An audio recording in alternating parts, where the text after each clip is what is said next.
గుంటూరులో నడి రోడ్డుపై ఓ మహిళను వివస్త్రను చేసిన అమానవీయ ఘటనను సీరియస్ గా తీసుకున్న ప్రభుత్వం బాధ్యులపై చర్యలు తీసుకుంటోంది. నగరంపాలెం సీఐ సత్యనారాయణను విఆర్ కు పంపించారు. కృష్ణబాబు కాలనీలో మహిళను వివస్త్రను చేసి దాడి చేసిన ఘటనలో నిర్లక్ష్యంగా వ్యవహరించారంటూ సీఐపై చర్యలు తీసుకున్నారు. గుంటూరులో నడి రోడ్డుపై ఓ మహిళను వివస్త్రను చేసిన అమానవీయ ఘటనను సీరియస్ గా తీసుకున్న ప్రభుత్వం బాధ్యులపై చర్యలు తీసుకుంటోంది.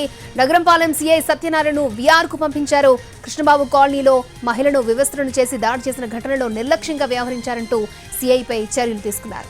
ఇదే అంశానికి సంబంధించి లేటెస్ట్ అప్డేట్స్ మా ప్రతినిధి రామారావు అందిస్తారు. రామారావు, అక్షయ్, ఏదైతే గుంటూరు కృష్ణబాబు కాలనీలో సంచలనం సృష్టించినటువంటి మహిళను వివస్త్రం చేసి నడి రోడ్డుపై దాడి చేసినటువంటి ఘటనలో ఇప్పటికే చర్యలు ప్రారంభించారు. ఈ ఘటనపై సీఎం చంద్రబాబుతో పాటు హోంమంత్రి అలాగనే ఇతర నేతలు కూడా స్పందించారు. ఇలాంటి మహిళ మీద అత్యంత దారుణంగా నడి రోడ్డు మీద వివస్త్రం చేసి కొట్టడం అనే దాన్ని కూడా సీరియస్ గా తీసుకున్నటువంటి పరిస్థితి ఉంది. సో దీనికి సంబంధించి ఇప్పటికే ఉన్నతాధికారులకు, ఏదైతే పోలీసు ఉన్నతాధికారులకు కూడా ప్రభుత్వం ఆదేశాలు జారీ చేసింది. ఈ ఘటనపై చర్యలు చేపట్టాలి, అలానే దీనికి బాధ్యులైనటువంటి వాళ్ళపై చర్యలు తీసుకోవాలని చెప్పడం జరిగింది.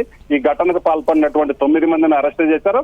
అలాగనే ప్రధానంగా చూసుకున్నట్లయితే పోలీసులకి నిర్లక్ష్యానికి సంబంధించి పోలీసులు ఉదాసీనంగా వ్యవహరించడం వల్ల ఈ ఘటన చోటు చేసుకున్న ఆరోపణలు కూడా ఉన్న నేపథ్యంలో దీనికి సంబంధించినటువంటి బాధ్యులైనటువంటి అధికారులపై చర్యలు తీసుకోవాలని కూడా ప్రభుత్వం ఆదేశించింది. ఈ నేపథ్యంలోనే నగరంపాలెం సీఐ సత్యనారాయణ విఆర్ పంపిస్తూ కొద్దిసేపటి క్రితమే అధికారులు ఆదేశాలు జారీ చేయడం జరిగింది. అయితే ఇక్కడ ప్రధానంగా చూస్తున్నట్లయితే మొదట దాడి జరిగినప్పుడు, గొడవ జరిగిన సమయంలో వాళ్ళు పోలీసులకు ఫిర్యాదు చేయడానికి రావడం జరిగింది. ఆ సమయంలో వేరే బందోబస్తులో ఉండటంతో ఫిర్యాదు తీసుకొని పంపించారు. ఆ ఫిర్యాదు తీసుకున్న వెంటనే వాళ్ళు గనక యాక్షన్ తీసుకున్నట్లయితే, చర్యలు తీసుకున్నట్లయితే ఈ ఘటన జరిగేది కాదన్న అభిప్రాయం అయితే వ్యక్తం అవుతుంది.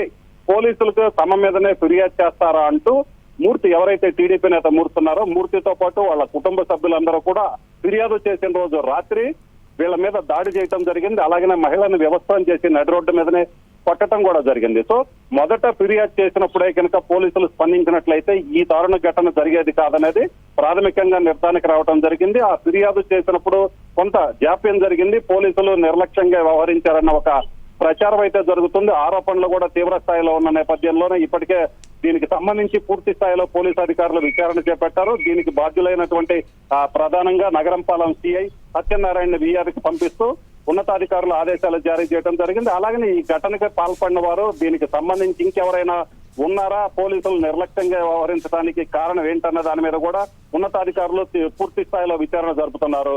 అక్షయ.